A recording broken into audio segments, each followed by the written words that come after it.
نحمده ونصلي على رسوله الكريم أما بعد فأعوذ بالله من الشيطان الرجيم بسم الله الرحمن الرحيم رب اشرح لي صدري ويسر لي أمري واحلل عقدة من لساني يفقه قولي۔ السلام علیکم ورحمۃ اللہ وبرکاتہ۔ ناظرین، پروگرام دعا کیجئے کے ساتھ آپ کی خدمت میں حاضر ہیں۔ آج ہم انشاءاللہ ڈر اور گھبراہٹ کے وقت کی دعائیں آپ کے ساتھ شیئر کریں گے، کیونکہ ہر انسان کسی نہ کسی وجہ سے ڈر یا گھبراہٹ میں مبتلا ہو جاتا ہے۔ ویسے بھی اللہ سبحانہ وتعالیٰ نے فرمایا ہے وَلَنَبْلُوَنَّكُمْ بِشَيْءٍ مِّنَ الْخَوْفِ وَالْجُوعِ وَنَقْصٍ مِّنَ الْأَمْوَالِ وَالْأَنفُسِ وَالثَّمَرَاتِ وَبَشِّرِ الصَّابِرِينَ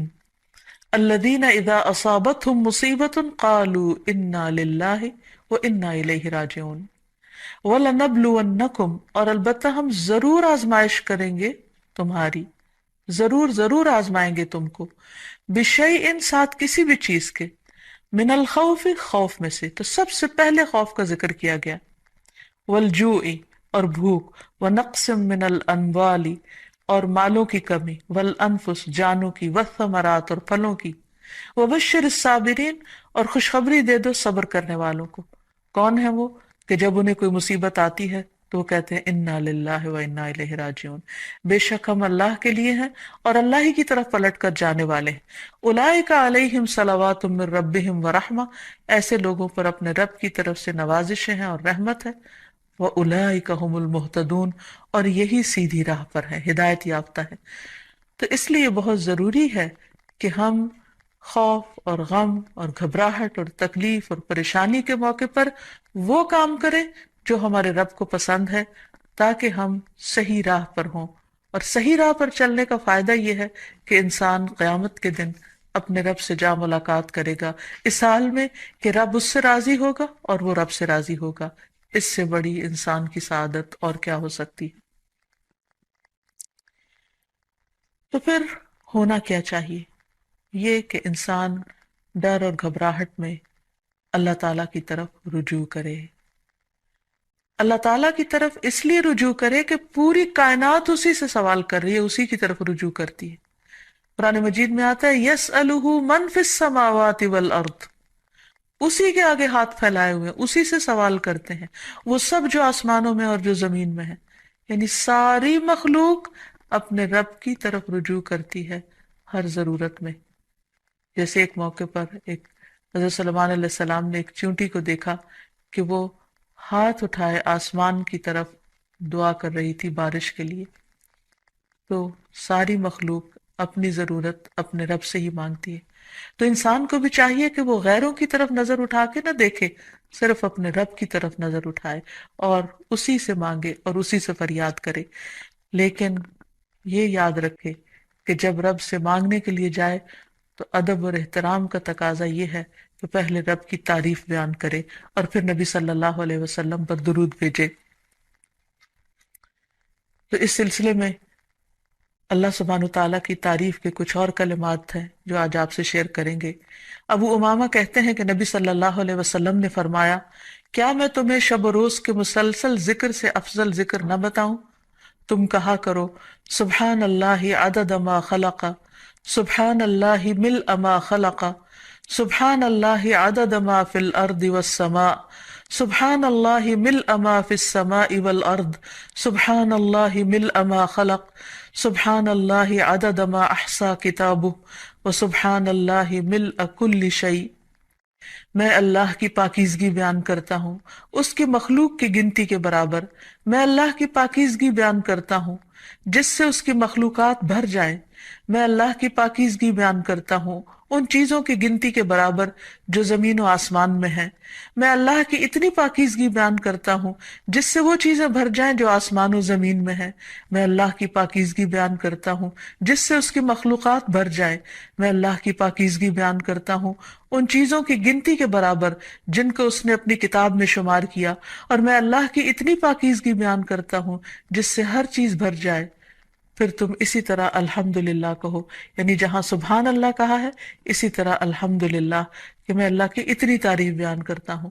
تو انسان اللہ سبحانہ تعالیٰ کی تعریف بیان کرتے ہوئے تھکے نہیں، اس تسبیح سے بھی انسان کی بہت سی مشکلات خود بخود حل ہو جائیں گی۔ اور پھر نبی صلی اللہ علیہ وسلم پر درود شریف پڑھے اور پھر اللہ تعالیٰ سے دعا کرے، کیونکہ حضرت انس سے روایت ہے، کہتے ہیں کہ میں نے رسول اللہ صلی اللہ علیہ وسلم کو فرماتے ہوئے سنا کہ اللہ تعالیٰ نے فرمایا، اے ابن آدم، تو جب تک مجھے پکارتا رہے گا اور مجھ سے امید رکھے گا میں تجھے معاف کرتا رہوں گا جو بھی تجھ سے ہوتا رہا، اور مجھے اس کی کوئی پرواہ نہیں۔ یعنی بڑے سے بڑا گناہ معاف کرنا اللہ سبحانہ تعالیٰ کے لیے کچھ بھی مشکل نہیں۔ تو بہرحال جب انسان پر کوئی آزمائش آئے اور خصوصاً ڈر، خوف اور گھبراہٹ کا وقت ہو، تو پھر انسان اللہ سبحانہ تعالیٰ کی طرف رجوع کرے۔ سب سے پہلے انسان اس کی تحقیق کرے کہ ڈرنے کی وجہ کیا ہے، اس کو انالائز کرے۔ بعض اوقات صرف شیطان انسان کو ڈراتا ہے اور خوف دلاتا رہتا ہے، جبکہ خوف کی کوئی حقیقی وجہ نہیں ہوتی۔ اور پھر جب شیطانی وسوسے بار بار انسان پر حملہ آور ہو تو اس وقت انسان صرف اللہ کو کافی سمجھے، اللہ پر بھروسہ کرے، کیونکہ اسی پر توکل کرنا چاہیے توکل کرنے والوں کو، کیونکہ ہر مسئلے کا حل اسی کے ہاتھ میں ہے۔ پھر یہ کہ انسان صرف اللہ سے ڈرے۔ جو شخص اللہ سے ڈرتا ہے وہ کسی اور سے نہیں ڈرتا۔ دوسرے سارے ڈر ختم ہو سکتے ہیں اگر انسان کے دل میں سب سے زیادہ اللہ کا ڈر ہو۔ پھر اسی طرح اللہ تعالیٰ کا ساتھ محسوس کرے، کیونکہ اللہ سبحانہ وتعالیٰ اپنے بندے کو تنہا نہیں چھوڑتا۔ نبی صلی اللہ علیہ وسلم جب ہجرت کر کے مدینہ تشریف لے جا رہے تھے اور راستے میں غار ثور میں آپ نے پناہ لی، تو اس وقت آپ صلی اللہ علیہ وسلم نے حضرت ابوبکر کو یہ کہہ کر تسلی دلائی کہ لا تحزن ان اللہ معنا، غم نہ کرو، یعنی ڈرو مت، اللہ ہمارے ساتھ ہے۔ تو جب انسان یہ سوچ لیتا ہے کہ اللہ ہمارے ساتھ ہے تو خود بخود وہ مطمئن ہو جاتا ہے کہ مجھے اگر اللہ کی مدد حاصل ہوگی تو کوئی میرا بال بھی بیکا نہیں کر سکتا۔ پھر یہ کہ انسان کو اللہ سبحانہ تعالیٰ کی حفاظت پر یقین رکھنا چاہیے۔ جیسے ایک موقع پر ہم دیکھتے ہیں کہ نبی صلی اللہ علیہ وسلم غزوے سے واپس آ رہے تھے تو راستے میں آرام کرنے کے لیے ایک درخت کے نیچے آپ سو گئے، تو اتنے میں ایک اعرابی آیا اور اس نے آپ کی تلوار اٹھا لی اور تلوار لہرا کر آپ صلی اللہ علیہ وسلم سے کہنے لگا، جبکہ آپ کی آنکھ کھل گئی اس وقت، کہ بتاؤ اے محمد، آج تمہیں مجھ سے بچانے والا کون ہے؟ تو نبی صلی اللہ علیہ وسلم نے بہت اطمینان کے ساتھ بغیر کسی ڈر اور گھبراہٹ کے جواب دیا، میرا اللہ۔ یہ وہ یقین تھا اللہ تعالیٰ کی حفاظت کا، تو اسی بنا پر آپ صلی اللہ علیہ وسلم نے فرمایا میرا اللہ۔ تو وہ اعرابی کانپنے لگ گیا اور تلوار اس کے ہاتھ سے چھوٹ پڑی، اور پھر آپ صلی اللہ علیہ وسلم نے وہ تلوار اٹھا لی اور اس سے پوچھا، اب بتاؤ میرے ہاتھ سے تمہیں کون بچا سکتا ہے؟ تو اس پر وہ شخص اتنا مرعوب ہوا کہ وہ آپ صلی اللہ علیہ وسلم پر ایمان لایا اور آپ نے اس کو کوئی سزا نہیں دی۔ پھر یہ کہ انسان ڈر اور گھبراہٹ کے موقع پر، پریشانی کے موقع پر نماز سے سہارا لے۔ قرآن مجید میں آتا ہے، ان الانسان خلق ہلوعا اذا مسہ الشر جزوعا واذا مسہ الخیر منوعا الا المصلین الذین هم علی صلاتهم دائمون۔ بلا شبہ انسان تھڑ دلا بنایا گیا ہے، جب اسے کوئی تکلیف پہنچتی ہے تو گھبرا اٹھتا ہے، جب مال ملتا ہے تو بخیل بن جاتا ہے، سوائے نماز ادا کرنے والوں کے، وہ جو اپنی نماز پر ہمیشگی کرنے والے ہیں۔ تو گویا نماز کی پابندی انسان کو ڈر، خوف اور گھبراہٹ سے محفوظ رکھتی ہے۔ انبیاء علیہ السلام کا طریقہ یہ تھا کہ جب بھی انہیں خوف یا گھبراہٹ ہوتی تو فوراً نماز کے لیے کھڑے ہو جاتے، جیسے نبی صلی اللہ علیہ وسلم کے بارے میں بھی آتا ہے، اور اللہ تعالیٰ کا حکم بھی ہے قرآن مجید میں، وَاسْتَعِینُوا بِالصَّبْرِ وَالصَّلَاةِ، صبر اور نماز کے ساتھ مدد مانگو۔ پھر اسی طرح یہ ہے کہ انسان کوشش کر کے بہادری کا مظاہرہ کرے، اپنے دل کو تھامے، اچھی امید رکھے، پازیٹیو سوچ رکھے، تو اللہ سبحانہ وتعالیٰ اس بندے کی مدد فرماتے ہیں۔ نبی صلی اللہ علیہ وسلم تمام انسانوں میں سے زیادہ بہادر تھے۔ مدینہ میں اکثر خوف کی خبریں پھیل جایا کرتی تھی اور آپ صلی اللہ علیہ وسلم تنہا باہر نکل کر لوگوں کے حالات کا جائزہ لیا کرتے تھے اور دشمن کے آنے کی بھی خبر لیتے، اور صحابہ کرام اس بات پر حیران ہو جاتے کہ کس طرح اللہ کے رسول صلی اللہ علیہ وسلم کسی سے بھی نہیں ڈرتے۔ پھر اسی طرح یہ ہے کہ انسان کے اوپر جب آزمائش آئے اس وقت بھی انسان اللہ تعالیٰ کی طرف رجوع کرے، اور جب تکلیف چلی جائے تو بھی انسان اللہ تعالیٰ کی طرف رجوع کرتا رہے، یعنی صرف مشکل وقت پہ نہ پکارے، عام حالات میں بھی انسان اللہ تعالیٰ کو پکارتا رہے۔ پھر اسی طرح کچھ چیزیں ایسی ہیں کہ جو انسان کو مکمل امن دیتی ہیں، مثلاً عمرہ، حج، طواف،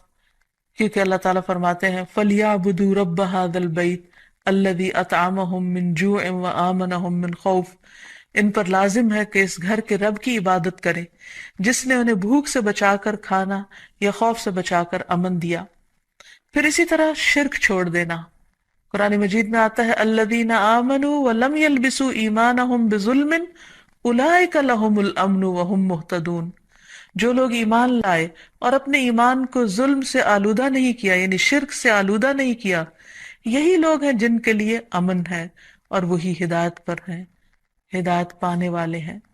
پھر اسی طرح انسان اپنے آپ کو اللہ کے سپرد کر دے، رات کو سوتے وقت خاص طور پر یہ دعا پڑھ کر سوئے اللہم اسلمت نفسی الیک ووجہت وجہی الیک وفوضت امری الیک، اے اللہ میں نے اپنا آپ تیرے حوالے کر دیا، میں نے اپنا رخ تیری طرف کر لیا اور میں نے اپنا معاملہ تیرے سپرد کر دیا۔ تو جو چیز بھی انسان کو پریشان کرے تو وہ انسان اللہ کے سپرد کر دے، کیونکہ وہی ہر چیز کی ٹیک کیئر کرنے والا ہے اور اس سے بہتر کوئی بھی کسی چیز کی حفاظت نہیں کر سکتا۔ پھر اسی طرح انسان اگر چاہتا ہے کہ ہمیشہ دنیا اور آخرت میں امن میں رہے ہر خوف اور گھبراہٹ سے، تو اللہ کی طرف سے آئی ہوئی ہدایت کی پیروی کرے۔ آدم علیہ السلام کو اور حضرت حوا کو جب دنیا میں اتارا گیا تھا تو اس وقت اللہ سبحانہ وتعالیٰ نے انسانوں کو بتا دیا تھا اور وعدہ فرمایا تھا قُلْنَا اهْبِطُوا مِنْهَا جَمِيعًا فَإِمَّا يَأْتِيَنَّكُم مِّنِّي هُدًى فَمَن تَبِعَ هُدَايَ فَلَا خَوْفٌ عَلَيْهِمْ وَلَا هُمْ يَحْزَنُونَ، ہم نے کہا سب کے سب اس سے اتر جاؤ، پھر اگر کبھی تمہارے پاس میری طرف سے واقعی کوئی ہدایت آ جائے تو جو میری ہدایت کی پیروی کرے گا اس پر نہ کوئی خوف ہے اور نہ وہ غمگین ہوں گے۔ پھر اسی طرح اللہ سبحانہ تعالیٰ اور اس کے رسول کی اطاعت انسان کو خوف اور غم سے نجات دینے والی ہے۔ اللہ تعالیٰ فرماتے ہیں یا بنی آدم اما یأتینکم رسل منکم یقصون علیکم آیاتی فمن اتقی واصلح فلا خوف علیہم ولا هم یحزنون، اے آدم کی اولاد اگر کبھی تمہارے پاس واقعی تم میں سے کچھ رسول آئیں جو تمہارے سامنے میری آیات بیان کریں، تو جو شخص ڈر گیا اور اس نے اصلاح کر لی تو ایسے لوگوں کے لیے نہ کوئی خوف ہوگا اور نہ وہ غمزدہ ہوں گے۔ پھر اسی طرح دین پر استقامت اختیار کرنا انسان کو خوف سے نجات دیتا ہے۔ فرمایا ان الذين قالوا ربنا الله ثم استقاموا فلا خوف عليهم ولا هم يحزنون، یقیناً وہ لوگ جنہوں نے کہا اللہ ہمارا رب ہے اور اس پر پھر جم گئے، ان پر نہ کوئی خوف ہوگا اور نہ وہ غمگین ہوں گے۔ پھر اسی طرح انسان اپنے فرائض کی ادائیگی کرتا رہے، اور اگر فرائض ادا کرتا رہے گا تو اس پر کوئی خوف اور غم نہ ہوگا۔ اللہ تعالیٰ فرماتے ہیں ان الذین آمنوا وعملوا الصالحات واقاموا الصلاة وآتوا الزکاة لہم اجرہم عند ربہم ولا خوف علیہم ولا ہم یحزنون،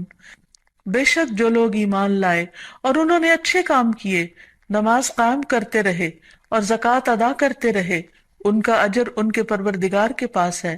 انہیں نہ کوئی خوف ہوگا اور نہ وہ غمگین ہوں گے۔ اسی طرح صدقہ بھی انسان کو خوف اور غم سے نجات دیتا ہے۔ قرآن مجید میں آتا ہے